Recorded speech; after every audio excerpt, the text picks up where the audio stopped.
Would you please confirm if you can see the screen?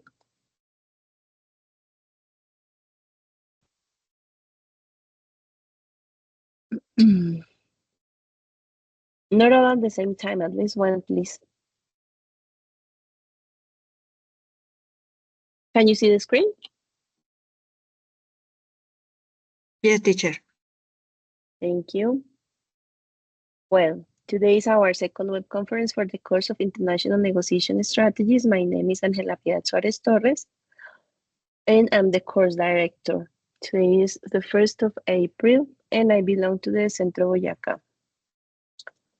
For those who don't know me, I'm professional on international relations from Universidad del Rosario. I'm specialized on European studies from the same university, and I have a master's degree on international politics from Newcastle University in the United Kingdom.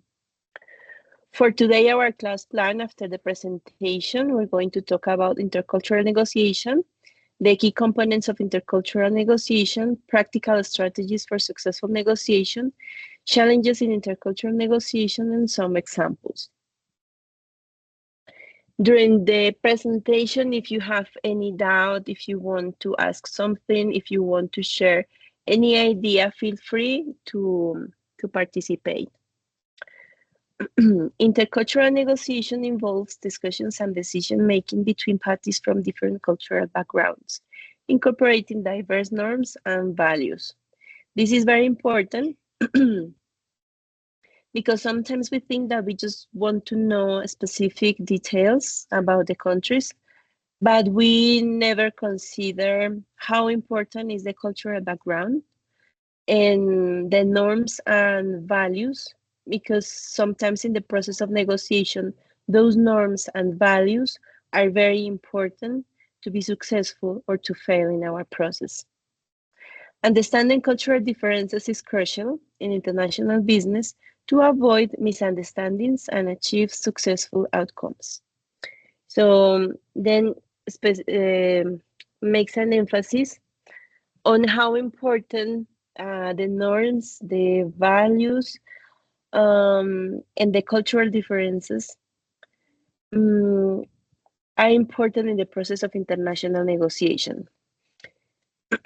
This is one of the key elements that you have in your program of international business at UNAD, because the idea is not just to give you information about the process of international business, about logistics, about production, about the world, but how important are specific elements of the culture that at the end, sometimes they help to determine if the process of negotiation is successful or fails.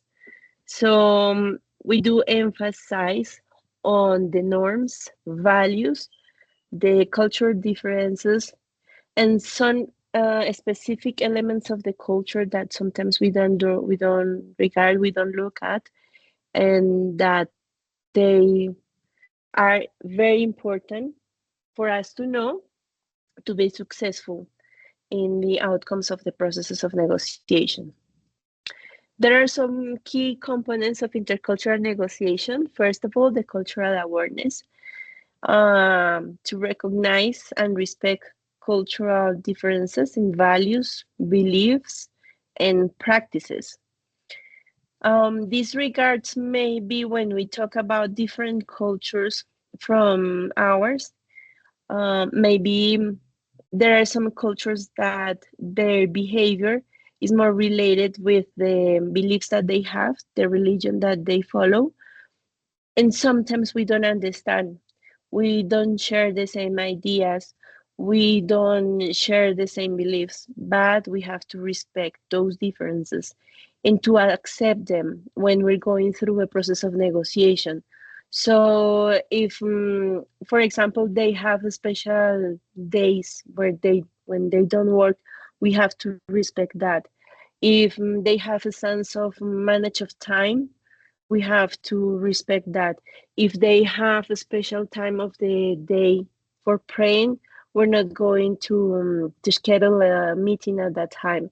So those are the things that we really need to know, not only when we're thinking about the product or the service that we're offering, but also to who I'm going to talk with, and what are their customs, what do they want, what's their culture, their beliefs, the practices that they have. So this is very important to consider. Effective communication, utilize active listening and adapt communication styles to fit cultural norms. So it is very important for us, not to have clear the ideas that we want to share with other people and how are we going to explain ourselves. But in the effective communication, we have two ways of communication: what we want to communicate and also what the others want to tell us. So communication is not only the language and what are we going to say and the words that I'm going to use, but also how good am I for listening to understand the others, to understand what the others are telling me. And we also have to understand that different cultures have different ways to communicate. Some people, they just go straight forward to say what they want. Some others, they just go around in different ideas. Some people, they just want to know more about us before knowing about the business. So we really need to know how to understand and to listen to the others in the different ways that they communicate with us. Because the effective communication is not only the communication that we have through emails or a meeting with words, but sometimes with the attitude, um, with the body language, with our face, with our hands, and so those are elements of communication that we also have to consider. Emotional intelligence, develop empathy, and self-awareness to navigate cultural dynamics effectively. So this is going beyond the words. So we also need to to learn about those cultural dynamics, to learn how to understand the others, because the others, they're not just communicating with words, and sometimes they're not just going to try to communicate about the business. They just want to learn. Sometimes they just want to learn more about us, more about who we are, and through that knowledge they're going to analyze us and sometimes decide which is the best way to continue with the process, if they're interested or not. So so those key elements are very related with communication, with culture, with respect from the other. So you have to always be aware of those elements in the process of negotiation. Language. Sometimes we think that the language that we use is the correct. Maybe we just learn the language in a literally way. So we do what the translator does. So just take the text and put it into translator, and translator change to another language. Sorry. But sometimes the communication, the language goes beyond that. Sometimes we want to say something that we consider we're using the right words, and then when we do it, we make a mistake. Language is an expression of culture, and sometimes we make mistakes when we're using slang and dialects.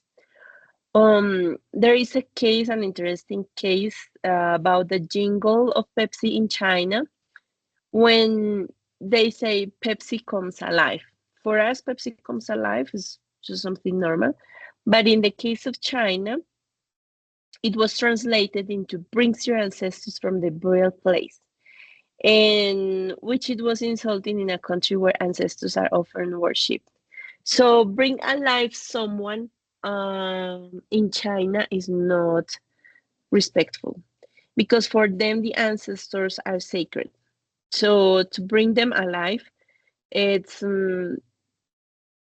is something that they're going to take it in a very bad way. But when you look at just at the literally translation, you say, but no, there is no problem in our language. What's the matter? But in the translation that they have to the Chinese, that changes completely. So they had to change the jingle, um, of course, to make it more viable with the Chinese people and the Chinese customers. So those are the types of mistakes that we can make when we're speaking a foreign language. And maybe we just think that learning the language is just learning the meaning of the words, maybe the translation and how to repeat those words. But behind the words and behind the meaning of the words, there are many other meanings um, and ways to understand the message. So it is very important for us not just to learn the language, but to learn the language in the context, to learn about the culture and how they use this slang, the dialects, because that's very important for us to be successful or to fail in the process. Every country, according to their beliefs, um, their structure, their cultural structure, the way of living, their history, they have different meanings in different elements of society. For example, and those elements are very important in the process of negotiation, really, really important, because those are directly related with the business environment, with the behavior of the people, with the understanding of the people, and how do they work and how do they want to manage many business deals. So, for example, we have the power distance. For countries like Australia, Israel, Denmark, New Zealand, and Ireland, the power distance is low. What's the meaning? In those countries, there is less centralization. The organizations are more flatter. They're not pyramids. Um, there are fewer supervisory personnel, smaller wage differentials, and a structure in which manual and clerical work are equally valued. So in this case, they don't belong to the pyramidal organizations, and like everybody is equal. All of most of the people is equal. There is no higher levels. Like everybody's working for the same ideas. Um, and they know what they have to do and they work for that. Yes.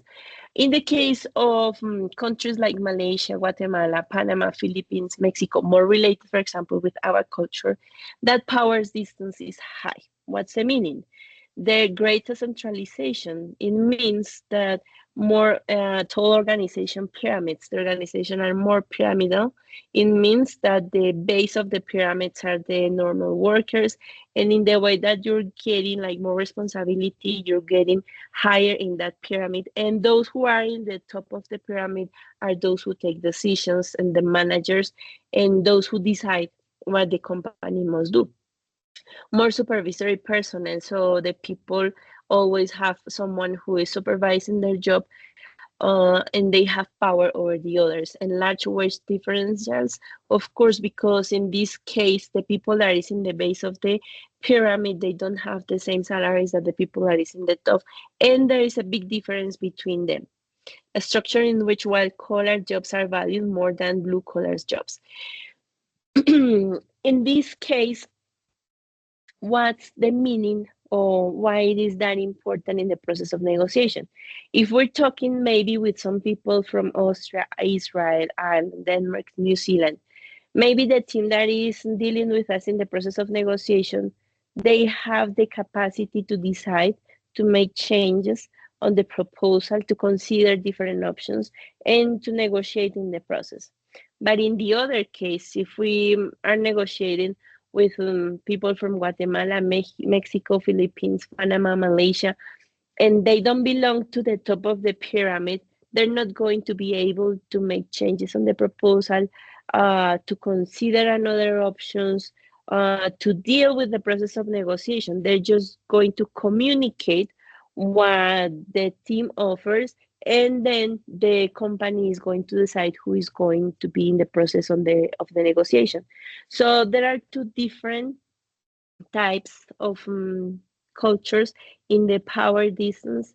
And that's important for us to know when we're thinking in a process of negotiation. We really need to know if we're talking with someone who is going to be able to make changes on the proposal, to take decisions, or instead, if we're dealing with someone that is just going to take the information and bring it to the company for them to take decisions. So, for example, this element is very important to have it clear when we're thinking about going in a process of negotiation with another country, another culture. Uncertainty avoidance. Examples: uncertainty avoidance law in countries like Singapore, Jamaica, Sweden, Hong Kong, and Denmark. What's the meaning? In that type of companies and cultures, there is less structuring of activities, fewer written rules, more generalists variability, and greater willingness to take risks and less ritualistic behavior. What's the meaning of that? Maybe a team from those countries, they're going to be able, as I was saying, to take the decisions, to take some risks, to analyze in the process of negotiation, in the table of negotiation, they're going to be able to decide what to do. In the other side, we have the high uncertainty avoidance, where we find countries like Greece, Portugal, Guatemala, Uruguay, Belgium, where there is more structuring of activities. So not everybody knows about everything. No, if you're the economic, you just know about economy. If you're from the process of production, you just know about the process of production. More written rules, so more laws that make you, like, gives you boundaries in the process. More specialists. No, if you work in the process, then you know just about the process. You don't know anything about logistics. You don't know anything about budgets. You don't know anything about the other stuff. Standardization, less willingness to take risks, and more ritualistic behavior. In this case, the team of negotiation, we have to identify if they have someone from the head of the company in, or if they're just going to take the information and just take it to the chiefs for them to take the decision. So, for example, we can see the differences between cultures, and not because those are developed countries and the other are not developed countries or developing countries, or maybe because it's Europe is different from America. No, because, for example, we can see that in the low uncertainty avoidance, we can find Jamaica, which is a country from the Caribbean, with Sweden and Denmark. But we also see in the other way, in the other part, in the other hand, that there are also European countries like Greece and Portugal and Belgium, and Latin American countries like Uruguay and Guatemala. So we have to learn more. We cannot consider and think that because we are from Latin America, we all manage everything the same way. We have to understand that we also have differences between countries. The next element is individualism versus collectivism. The reference here is which countries are in a low point of individualism versus collectivism. We see Guatemala, Ecuador, Colombia, Venezuela, and Panama. What's the meaning of that? In those type of organizations, the organization is seen as the family. The organization defends the employee interests, and the practices are based on loyalty, sense of duty, and group participation. So the organization is something like sacred, and that you have to, of course, respect the status of everyone in the company, and the organization in a way is going to protect the interests of the employees. And the loyalty is very important, and the sense of duty, what you have to do is what you're going to do, is very important. In the other hand, those that have a high level of individualism versus collectivism, we see the United States, Australia, Great Britain, Canada, and the Netherlands. What's the characteristic of those companies? The organization is more impersonal. Employees defend their own self-interests, and practices encourage individual initiative. It's more impersonal. The people just work for the company to get the money, and that's it. It's not my family. It's not that I live here, so I belong here, and I have to do everything for the company. No, I have to do this. I have to deal with this negotiation. If I see that is viable, that we can do it, and the company has the financial support and has expertise, we can do it. If not, I'm not going to make it, to put in risk my position, my status, because what is important is who I am and my interests. So how I'm going to improve maybe my income if I do a good business, but there is not such a sense of belonging to the company compared with the other one. Next one is masculinity versus femininity. It is very important. We can think about what we see nowadays, like the rights for women. We have to be equal. We have to respect each other. But we have to go beyond that and understand that every culture is different. What's happening here is not going to happen at the same moment in an African country, in an Asian country. So we have to be aware that we're all different, and that we have to respect those differences. We cannot assume that because here we're thinking that we're equal, we're going to another country and we're going to say, no, but everybody is equal here. No, because it depends on the beliefs, on the history, the mental structure that they have, their beliefs, their religion, and many other things that shape those ways of thinking. So in the masculinity versus femininity, a low level is seen in Sweden, Norway, Netherlands, Denmark, and Yugoslavia, because the sex roles are minimized. So there is no difference if you're a woman and a man, or a man doing that job. What is important is how you do that. It doesn't matter if you're a woman or a man, or whatever you want to be. That's what you have to do, and if you're doing it right or not. The organizations do not interfere with people's private lives. What happened in your private life is your private life. Another thing is the job. You have to be responsible for your job. You have to do what you're paid for do, but what you do with your life is your problem. More women in more qualified jobs in this case is because the quality of the job, and it doesn't matter if it's a woman or a man. Self-intuitive skills are rewarded. So not because you're a woman, you're going to have a special treatment, no. And social rewards are valued. In the other hand, we have countries like Japan, Austria, Venezuela, Italy, and Switzerland, where those sex roles are clearly differentiated. So if you're a woman, you should be doing this. If you're a man, you should be in those activities. Organizations may interfere to protect their interests. So if the behavior that you're having out of the job uh, is not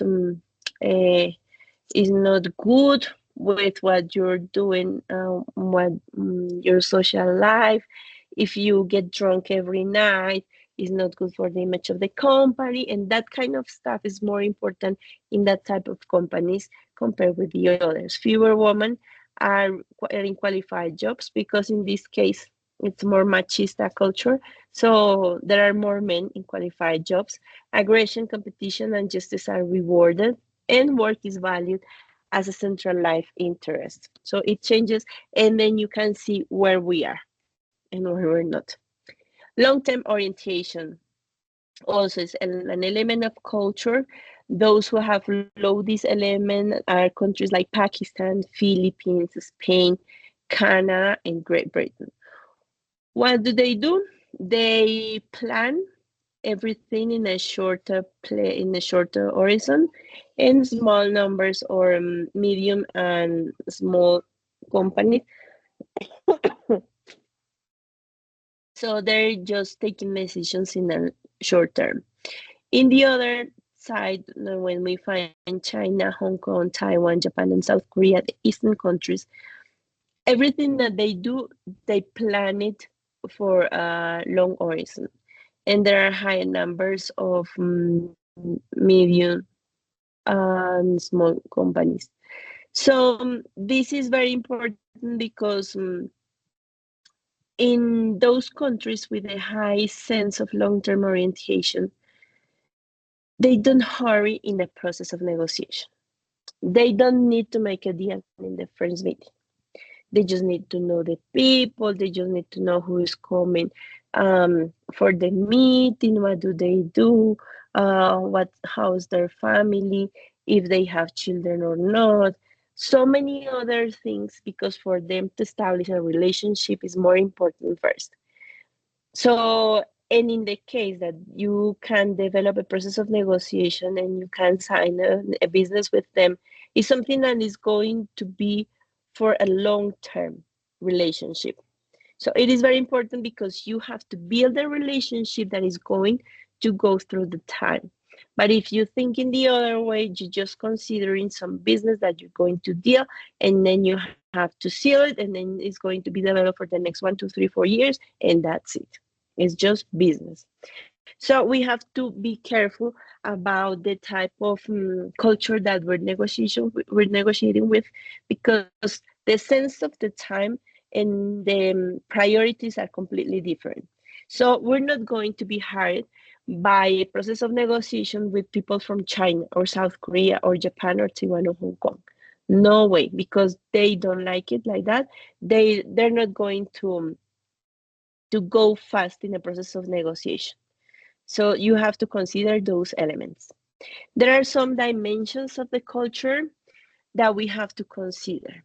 So as we were talking before, we have to be aware there are so many things that are important in the process of negotiation and what's conceived in the culture, what is in the process of learning about that culture. And here in this image, you can see some of the dimensions. For example, power. Who holds the power in the company, and who is the one who's going to take the decision at the end of the day. So if you're talking to someone that is just going to communicate the information or if you're really talking to someone who is going to be able to take the decision, that's very important when we're thinking about the power relationship regarding the culture.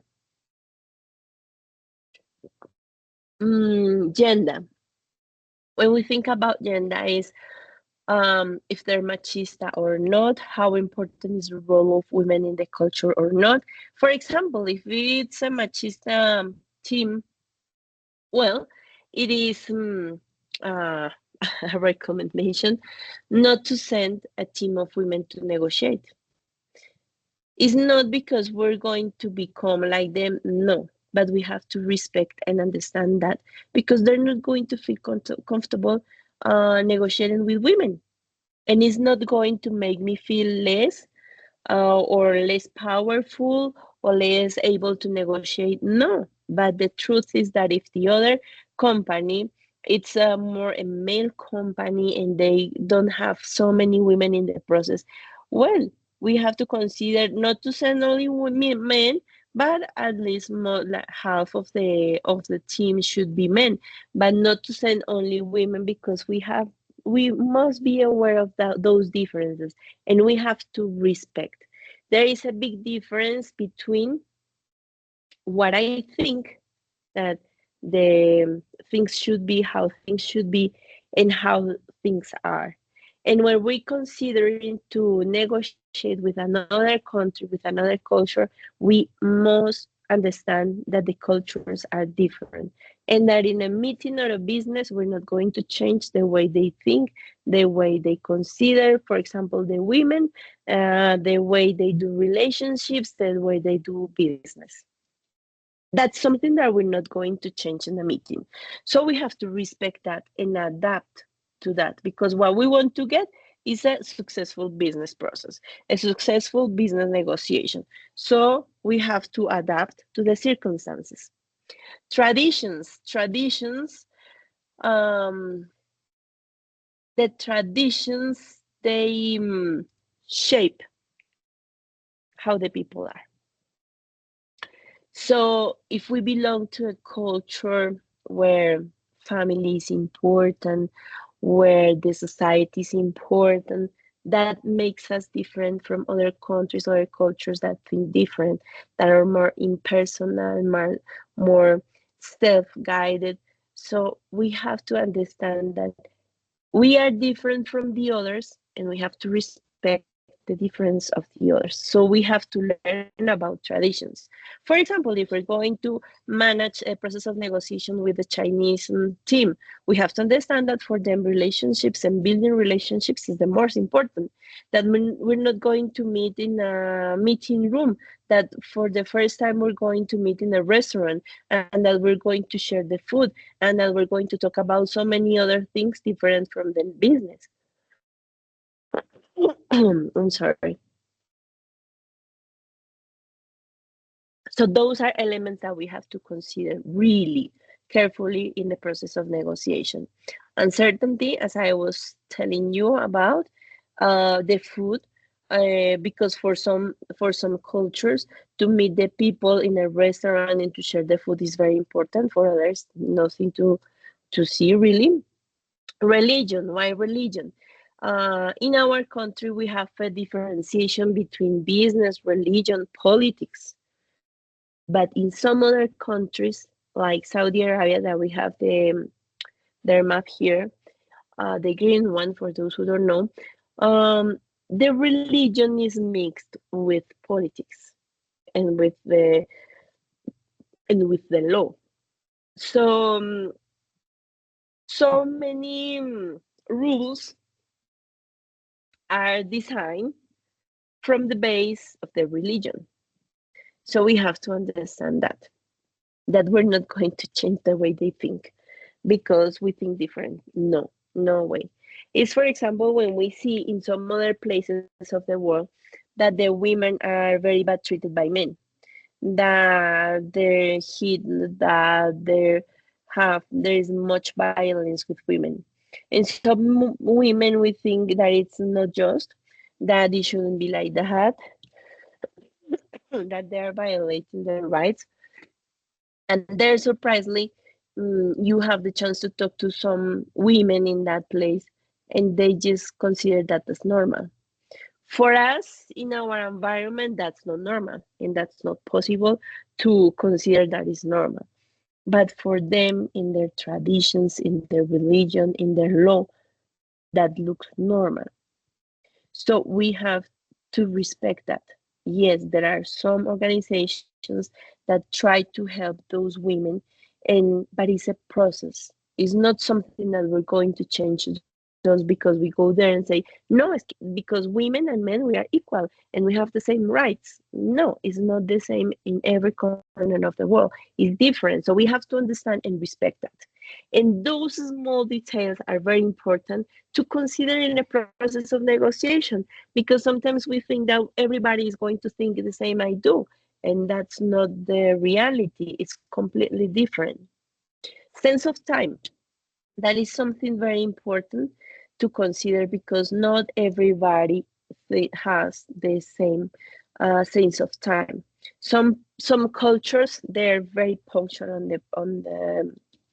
on the use of time on the meetings.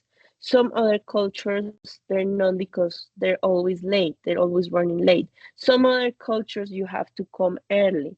So you have to know everything about them, because if you go to a culture to deal with a culture that they're always running late, then you know that is true. And then you go, and at the time that is the meeting, they don't arrive, and then you wait 5 minutes, so they don't arrive, you just leave. And then when the other team arrives, they just think that you don't care, and uh, that is a way not to respect them. So they think that that's an offense. So we have to be aware, because not everybody thinks the same way we think, and they don't have the same sense of time that we do. Sometimes Colombians, we run late, but for us that's wrong even. But for some other cultures, to run late is the normal. Running late for some cultures is not arriving 5 or 10 or 20 or half an hour after. Sometimes it's just to arrive 1 or 2 hours later. So those are the elements that you always have to consider. Individualism versus collectivism, we already saw the example of this. And those are just an image of some of the many dimensions of the culture that we have to understand and to learn. We really need to read and learn about the culture that we're going to deal with. For example, about the language, I don't have the language in here, but for some people it is very, very important that we at least have a basic knowledge of their language. For example, French people, if you're going to deal with French and you're a Colombian, you're not going to start to talk to them in English. That's an offense. That's the worst that you can do. You're closing the doors with them, because for them, they have an historical fight with English from England, and English the language, because it's related with England. So if you go to talk to a French person, really, really, if you don't have any word of French, it's better for you to speak in Spanish, not in English, because in English is very, it's not pleasant. It's not really nice thing from them.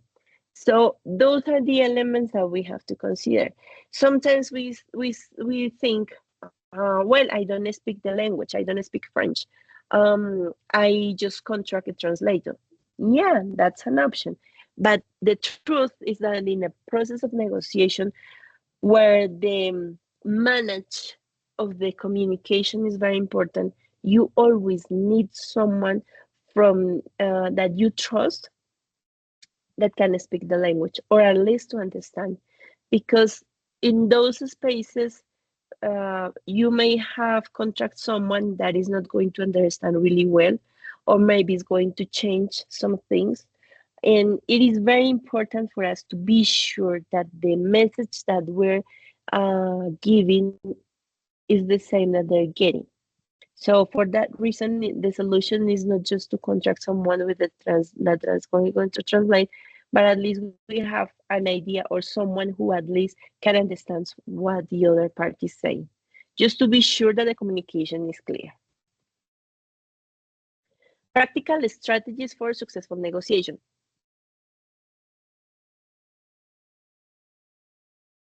Well, there are some strategies, such as the research of cultural norms.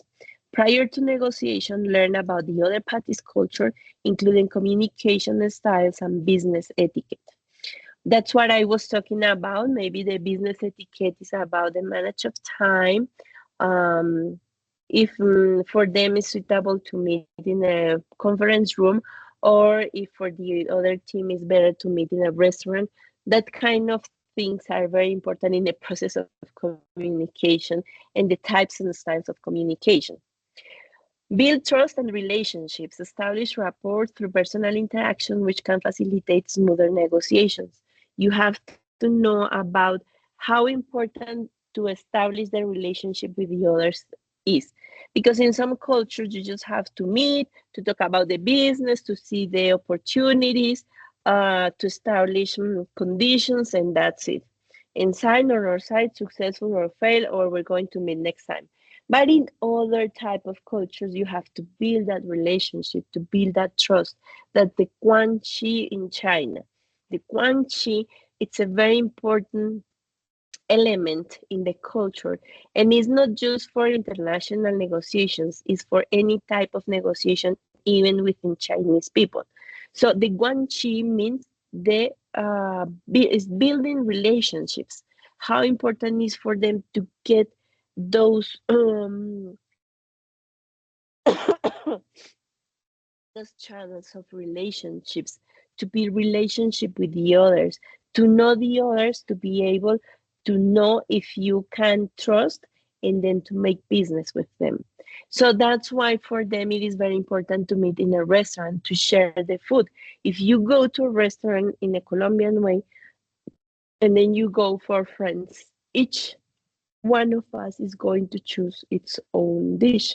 I want beef, no, I want pork, no, I want a salad. Each person decides what you want to eat. Yes. But in the Chinese culture is completely different because it's a moment of sharing, meeting, establishing a relationship. So you have to share the decision. So you're going to sit in a table that is not going to be with four faces, but it's just going to be round, and it's a like two uh, two floor table. The big one when you can put your dish, and the small one that is the one who's going to rotate, to move. So they're not going to choose just one dish for everyone. They're going just to ask for different dishes to share. So let's try pork, let's try beef, let's try fish, let's try, well, so many things that they can have with rice or with soup. And then you're going to have your own tiny dish where you're going to put everything that you're going to eat. And that's a way to share, to meet the others. In that process you learn that some people they don't like pork, that some people they don't like chicken, that some people they're allergic to sesame seeds, for example.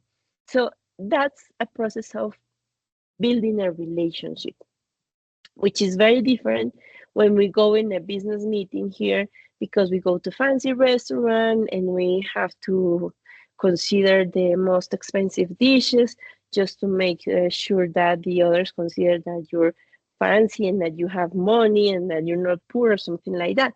So that kind of elements are very important in the process of negotiation in an international scenario. Third, embrace flexibility. Be open to adapting your negotiation style based on the cultural context.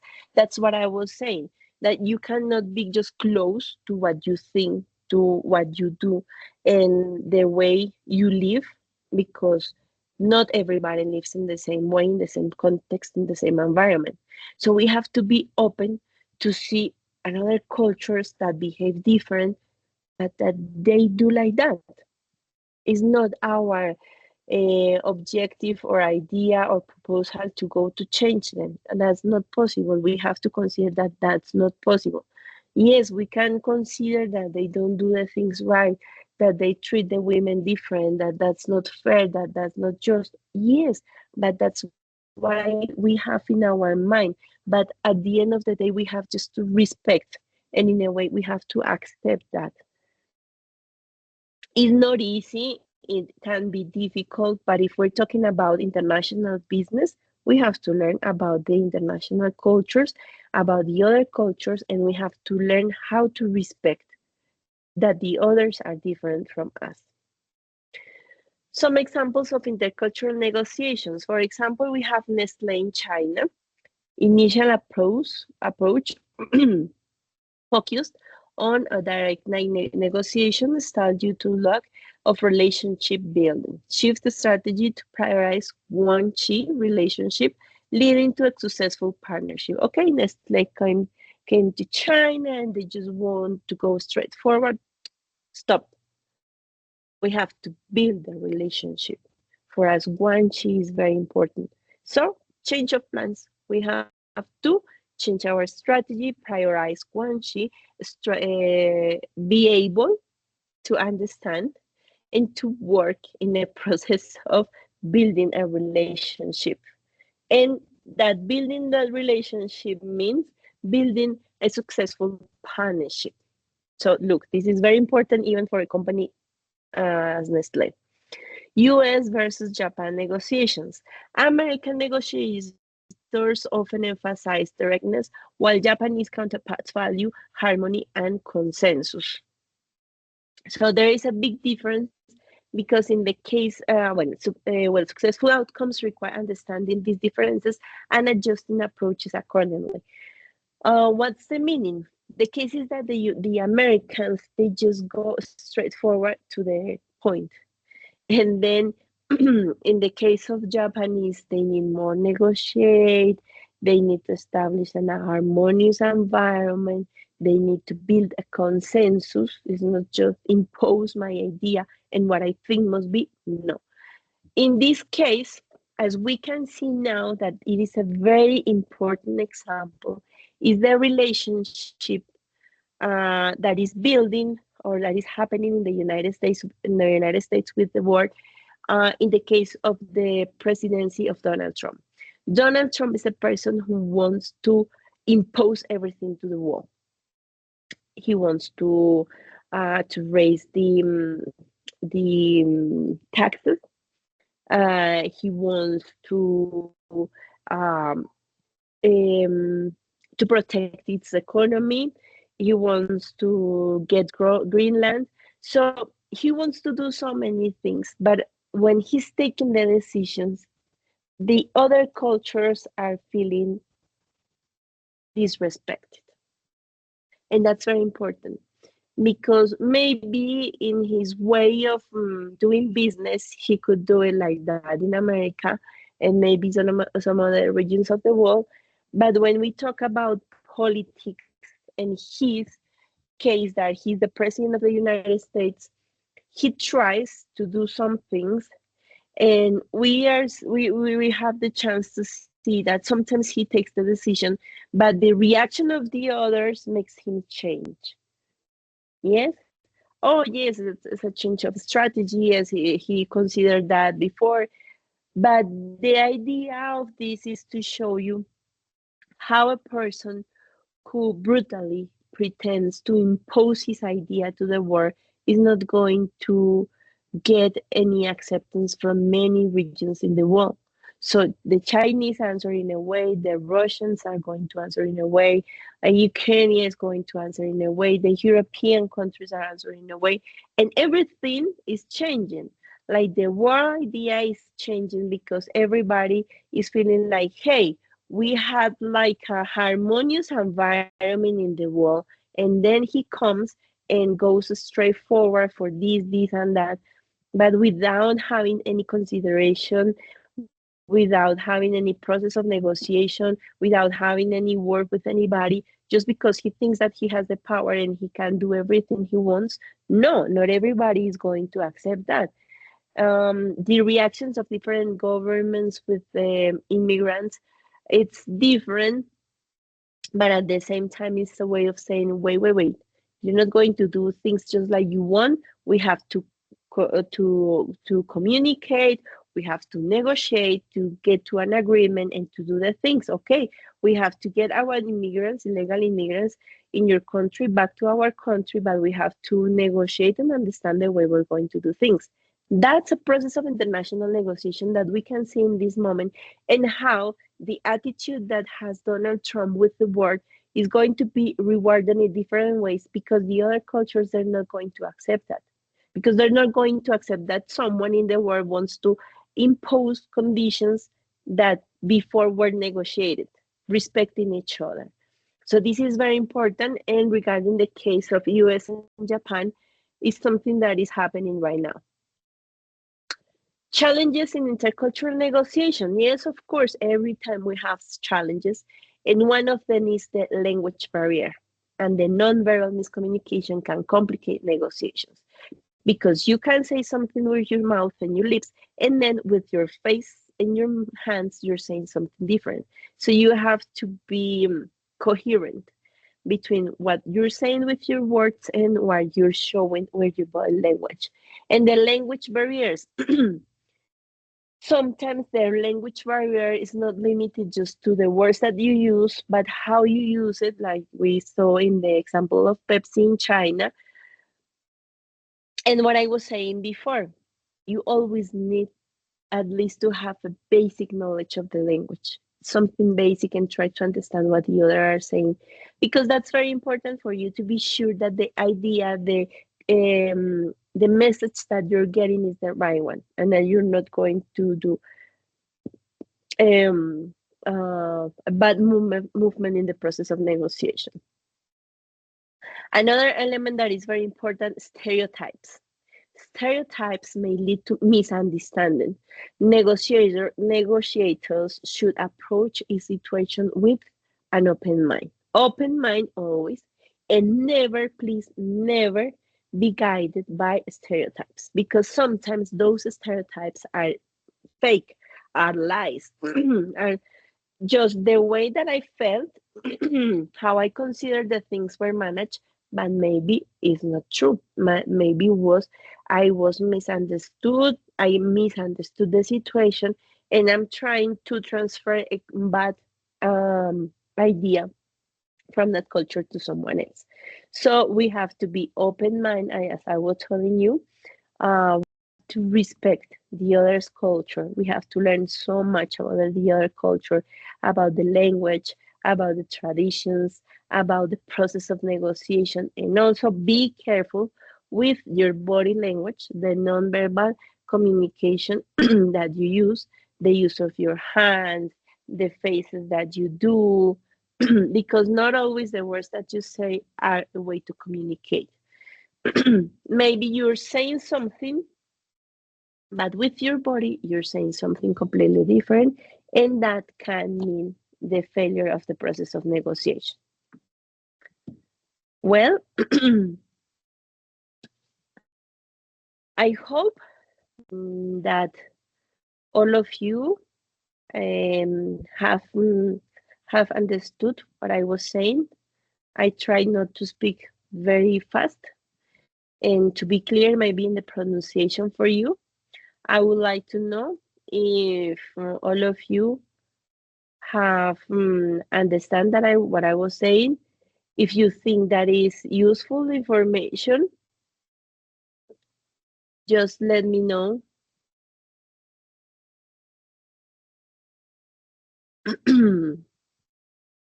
Just let me know your thoughts about the subject of the web conference. If you don't want to speak by the microphone, you can just write on the chat box. I see that Marcela is asking me to explain about the simulated practice. Well, first of all, I have to tell you that the web conference is more about the subject that we're dealing with in the course, and that the CPAS is the way that is the space where we're going to explain the activities. In this case, we have the simulated practice with simulator of Gestionet. We're dealing with the company to get the users and passwords, and they told me that tonight, very late in the night, they're going to send us those. They're going to send us those users and passwords. In the meanwhile, you have to continue with the rest of the activity, because for this activity, the only thing that you need from the simulator specifically to with the user and password is to show us the screenshot when you get into the simulator. So this screenshot, you can do it later this week. So there is no problem. The CPAS, it depends. The CPAS is being programmed for, I'm not sure, maybe Monday. Yeah, maybe on Monday. So we're going to send the information with the tutor to organize the CPAS. But for the moment, do not worry. We're dealing with the users and passwords for you to get into the simulator, but still you have another activities to do. So I invite you to do and to work with the other activity and at the end of the week, I think that you're gonna be able to to get into the simulator. There is one element very important that I have to tell you is that when you get into the simulator, there is um, there is a red square in the app front of the page and says like take decision or something like that. Don't touch. No, no, no, no, no. Don't touch. Don't do that because then you're going to fail in the whole process. In this moment, the only thing that you're going to do when you get your user and your password is you put it in the link that I told you, get into and check what is about. Nothing more. Well, the other thing is that Gestionet has different options. We're going to work with the marketing one. So you're not going to use the same link that you use in another courses to get into the simulator of Gestionet because it's going to be different. So you're going to get you're going to get an email from the company from Gestionet where they're going to give you the link, your username, and your password. And we're going to let you know when they're sending those emails. But at the same time, we are going to use those three elements, the link, the username, and the password through the email of the platform because sometimes you don't look at the institutional email or you have so many emails that you don't know which is the one. So we're going also with the teacher Ricardo, we're going to send them. Of course, it's going to take us more time because we have to write on a special email for each of you and take your username, your password, and your link. Okay, so that's not going to be as fast as it's going to be with the Gestionet, but you're going to have the two options. So there is no way that you're going to say that you don't get that information. Yes, Diana Gabriela, I'm telling you, is not yet sent. They told us that tonight, late night, they're sending them. So as soon as I get them, I'm going to do it with the teacher, Ricardo, but through the day because it's not that easy for us. Thank you, teacher. I have tried to understand as much as possible and it's clear for me. Thank you, Dennis. Thank you. What is that we don't have to touch? I didn't hear it well. Okay, if you can see, there is something red. There is a red box up, red or orange, that is going to be different. That is related with taking decision. Don't touch, please. Just look around, just scroll and look and read and see. Don't make any decision, please, okay? When is the CPAS? I think it's going to be on Monday. Tomorrow I'm going to talk with teacher Ricardo because the idea is for us to um, to do it in the platform, to create the CPAS in the platform for you to subscribe, and then I think that is going to be on Monday, right? Well, I hope the information from this web conference is useful for you. That's the idea, that you have in these small times, short times that we have to share in a synchronized way, that you have good information. I hope that everything is clear, and I'll see you next Monday on our CPAS. And I hope that you're already working on the other activities that we have for this moment. And don't worry, I'm going to let you know through Teams as soon as we get the passwords, and you're going to get your email through the platform and also through the institutional email. And also we're going to let you know in the forums. Don't worry, you're going to be able to get into the simulator and to take the screenshot. It takes you 5 minutes. So let's work on the other stuff until we get, because if we get that information before, I'm sure that you're going to start doing things that you shouldn't. So please wait just one more maximum 2 days to get the username and the password, okay? Thank you very much. If you don't have any questions, or do you want to tell any experience, to share any experience, any ideas, any examples? Okay. Diana doesn't have any question. Anyone? Well, I hope the information is clear and useful for you. So see you on Monday, and we'll be in touch through Teams and through the forums. Have everybody a good night, and thank you for being here. Good night, everyone.